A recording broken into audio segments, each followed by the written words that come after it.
రాష్ట్రంలోని భూములకు సంబంధించిన సమస్యల పరిష్కారం కోసం భూభారతి పోర్టల్ను తీసుకొచ్చిన విషయం తెలిసిందే.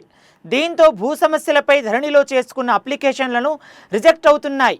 భూభారతి పోర్టల్ అందుబాటులోకి రావడం, అలాగే కొత్త ఆర్ఓఆర్ చట్టం అమల్లోకి రావడం పాత దరఖాస్తులు తిరస్కరణకు గురవుతున్నాయి. దరఖాస్తుదారులు భూభారతి పోర్టల్లోనే మళ్లీ అప్లికేషన్ పెట్టుకోవాలని అధికారులు అంటున్నారు. త్వరలోనే తెలంగాణ వ్యాప్తంగా రెవెన్యూ సదస్సులు నిర్వహిస్తున్నామని, అందులోనూ మాన్యువల్గా దరఖాస్తులు చేసుకోవచ్చని అన్నారు.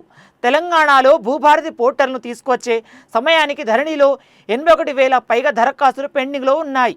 ధరణిలోని పెండింగ్ దరఖాస్తులను భూభారతి పోర్టల్కు బదిలీ చేశారు. భూభారతి చట్టం తీసుకురావడంతో పాటు తహసీల్దార్, అడిషనల్ కలెక్టర్, ఆర్డీఓ, కలెక్టర్ స్థాయిలో అధికారులను వికేంద్రీకరించడంలో చిన్నపాటి సమస్యలను తహసీల్దార్, ఆర్డీఓ స్థాయిలోనే పరిష్కారం అవుతాయి. దీంతో ధరణిలోని పెండింగ్ దరఖాస్తులను వెంటనే పరిష్కరించాలని కలెక్టర్లను సర్కార్ ఆదేశించింది. అయినప్పటికీ అధికారులు కారణాలు చెప్పకుండానే పాత దరఖాస్తులను తిరస్కరిస్తున్నారు.